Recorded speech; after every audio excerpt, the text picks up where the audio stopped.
Hello welcome to our channel. Social మీడియాలో ఒక విషయం ఇప్పుడు హల్చల్ చేస్తుంది. మరీ ముఖ్యంగా ట్విట్టర్లో, అంటే ఎక్స్ అనే దాంట్లో ఒక సింగర్, ఆవిడ పేరు చిన్మయి శ్రీపాద. తను సోషల్ మీడియాలో యాక్టివ్గా ఉంటుంది. తను ఏమైనా ఆవిడ అభిప్రాయాలు నిర్మోహమాటంగా చెప్తూ ఉంటుంది. ఇంకా అవి కరెక్టా రాంగా నాకైతే అవసరం లేదండి. ఎవరి అభిప్రాయాలు వాళ్ళవి. ఎందుకంటే అవి రాజకీయాలకు సంబంధం లేనివి కాబట్టి ఏమైనా మాట్లాడుకుంటారు. ఒకరు రైటు అంటారు, ఒకరు రాంగ్ అంటారు. అవి ఏంది రైటు ఏంది రాంగ్ అని డిబేట్ పెట్టుకునేంత టైం కానీ మనకు ఇది లేదు. సో నాకు పూర్తిగా విషయం తెలియదు, కానీ వాళ్ళ భర్త ఎక్కడో ఇంటర్వ్యూలో ఒక మాట అన్నట్టు. వాళ్ళ భర్త పేరు రాహుల్ రవీంద్రన్. ఒక మాట అన్నాడంట.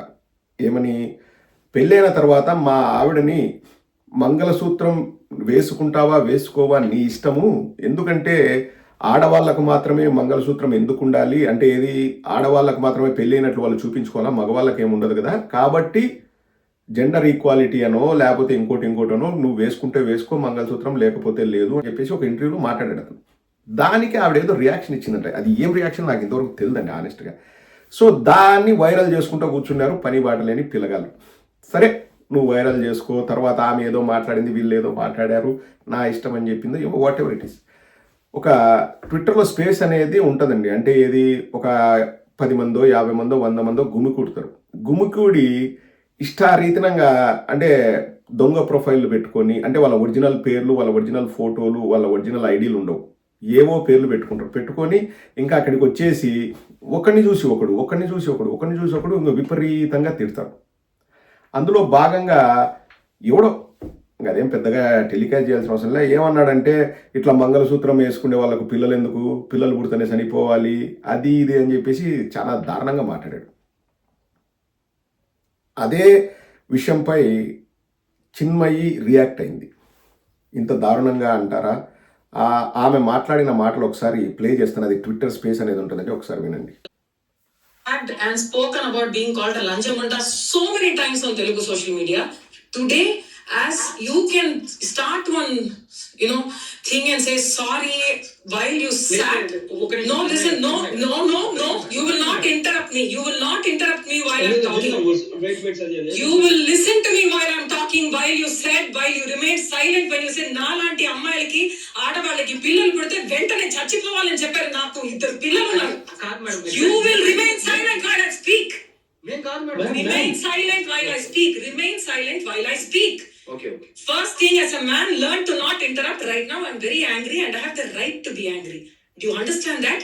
If my husband said in an interview in some context that he said it is okay if I don't wear a Mangalsutra, he said it in a context. All of you picked it up and made it, called him a Kodja, called me a Lanja, called him a Kak. I'm not saying you as in you, but this ecosystem.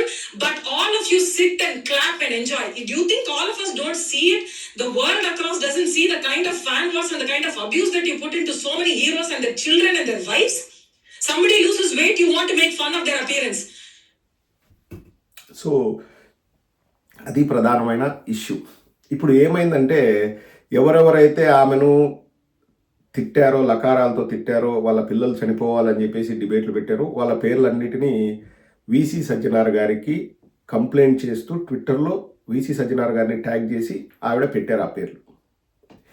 ఇప్పుడు ఏం జరిగిందంటే, నేను వెళ్ళి చూశాను ఎవరా పేర్లు ఏంటి అనేది. చూస్తే అందరూ అకౌంట్లను క్లోజ్ చేసుకొని వెళ్ళిపోయారు. అకౌంట్లన్నీ క్లోజ్ చేసుకొని వెళ్ళిపోయారు.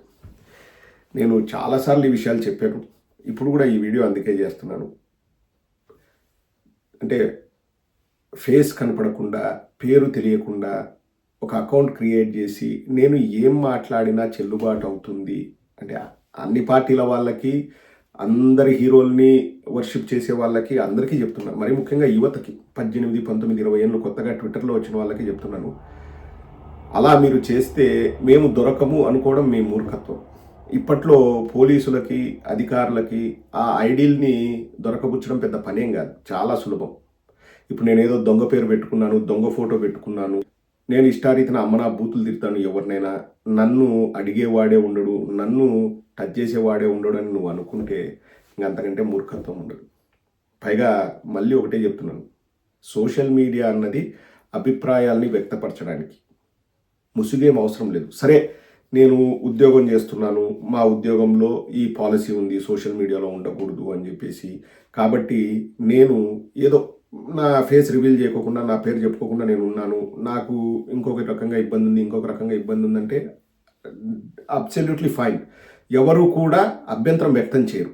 కానీ నువ్వు కనపడట్లేదు, నీ పేరు ఎవరికి తెలియదు కాబట్టి ఆ ముసుగులో విశృంఖలంగా రెచ్చిపోయి నేను ఏదైనా మాట్లాడగలను, ఏదైనా తిట్టగలను, ఏదైనా చలామణి అవుతుంది అని యువత ఎవరైనా అనుకుంటే అది మాత్రం తప్పు. మీ గురించి తెలుసుకోవడం పోలీసులకు పెద్ద పని కాదు. మ్యాక్సిమం అందరూ మొబైల్ నుంచే చేస్తుంటారు మెసేజెస్. ఎంతసేపు మిమ్మల్ని పసిగట్టడము, మీ ఇంటికి రావడం ఎంతసేపు? నేను ఇది కూడా వాళ్లకు ఒక హెచ్చరికలానే చెప్తున్నా. చెడు మార్గాల్లోకి వెళ్ళకండి. ఎవడో ట్విట్టర్లో ఎవడినో తిట్టాడంట, నాకు ఆనందంగా ఉంది, వాడితో పాటు నేను శృతి కలుపుతా, వాడు తిట్టాడు కాబట్టి నేను తిడతాను అంటే వాడు నీచ నికృష్టుడు ఉంటాడు, వాడికి వేరే పని ఉండదు. ఇంకోటి కూడా సోషల్ మీడియా గురించి నేను ఒకటే చెప్తానండి, గుర్తుపెట్టుకోండి. సోషల్ మీడియాలో అన్ని రకాల వాళ్ళు ఉంటారు. మర్డర్లు చేసేవాళ్ళు, మానభంగాలు చేసేవాళ్ళు, దొంగతనాలు చేసేవాళ్ళు, దొమ్మిలు చేసేవాళ్ళు, లూటీలు చేసేవాళ్ళు, యాంటీ సోషల్ ఎలిమెంట్స్ అందరూ కూడా సోషల్ మీడియాలో ఉంటారు. ఎలా తెలుసుకుంటాం మనం? ఎలా తెలుసుకుంటాం? ఇంపాసిబుల్. కాబట్టి మనకు మనం జాగ్రత్తగా ఉండడం తప్ప వేరే ఆప్షన్ లేదు. ఇప్పుడు చూడండి, ఒక 5-6 మంది పేర్లు ఇచ్చారు. ఎవరు? చిన్మయ్య గారు 5-6 మంది పేర్లు ఇచ్చారు సజ్జనార్ గారికి. వారు ఖచ్చితంగా వాళ్ళని దొరకబుచ్చుకుంటారు. ఇప్పుడు వాళ్ళని జైల్లో పెట్టడమో ఏదో ఒకటి జరుగుతుంది, వాళ్ళ పేరెంట్స్ బాధపడతారు. నేను ఆ 5-6 మందిలో గ్యారంటీగా చెప్పగలనండి, అందరూ కాదు కానీ ఒకరిద్దరైతే మిగతా ముగ్గురు మాట్లాడుతున్నారు కదా, నేను కూడా మాట్లాడదామని. పాపం వాళ్ళకి అభం శుభం తెలిసి ఉండదు. ఏదో వాళ్ళు మాట్లాడుతున్నారు కదా, ఇదేదో బాగుంది అని చెప్పేసి నా పేరు లేదు, నా ఐడి లేదు, నా ఫోటో లేదు కదా, నేను కూడా మాట్లాడేస్తాను. గుంపులో గోవిందలాగా 2-3 మాట్లాడింటారు.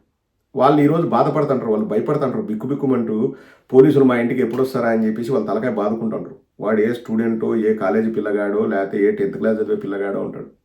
అవసరమా ఇవన్నీ? యువతకే చెప్తున్నా, అవసరమా ఇవన్నీ? వద్దు. మీరు ఏదైనా చెప్పాలనుకుంటే ఇది రైట్, ఇది రాంగ్ అని చెప్పండి. మీ అభిప్రాయాల్ని మీరు నిర్మోహమాటంగా చెప్పండి. కానీ దానికి ఒక పద్ధతి అంటూ ఉంటుంది. ఎవరిని లకారాలతో తిట్టే అధికారం మనకు లేదు. అది మీ క్యారెక్టర్ని డిఫైన్ చేస్తుంది. అది గుర్తుపెట్టుకోండి. అండ్ ఆల్సో తప్పండి, వాళ్ళ పిల్లలు చనిపోవాలి. తల్లిదండ్రులు కూడా మీ పిల్లలు ఏం చేస్తున్నారు, వాళ్ళు ఎలాంటి యాక్టివిటీస్ చేస్తున్నారు, వాళ్ళు సోషల్ మీడియాలో దొంగ పేర్లు పెట్టుకొని ఎందుకు చలామణి అవుతున్నారు, దొంగ ఐడీలు పెట్టుకొని ఎందుకు చలామణి అవుతున్నారు, ఒకసారి ఒక కంట కనిపెట్టండి. మెచ్యూరిటీ ఉన్న వాళ్ళకి ఇంకా మనం ఏం చెప్పలేమండి. 30 ఏళ్ళు దాటిన వాళ్ళకో, లేకపోతే 25 ఏళ్ళు దాటిన వాళ్ళకి మనం ఏం చెప్పలేం, ఇంకా వాళ్ళ విజ్ఞతకే వదిలేస్తాం. కానీ ఈ 10th అయిపోయి ఇంటర్కి వచ్చి, ఇంటర్ అయిపోయి కాలేజీలోకి ఎంటర్ అవుతున్న పిల్లగాళ్ళు చెడు మార్గంలోకి వెళ్ళొద్దని మాత్రమే నా మనవి. ఏమీ తిట్టకుండా కూడా సోషల్ మీడియాలో ఉండొచ్చు, అభిప్రాయాలు చెప్పొచ్చు. ఏమీ ప్రతిదాని కింద అమ్మనాభూతులు తిడుతూ చెలరేగిపోవాల్సిన అవసరం లేనే లేదు. మీరే ఇబ్బందుల్ని కొని తెచ్చుకున్నట్టయితే అది గుర్తుపెట్టుకోండి.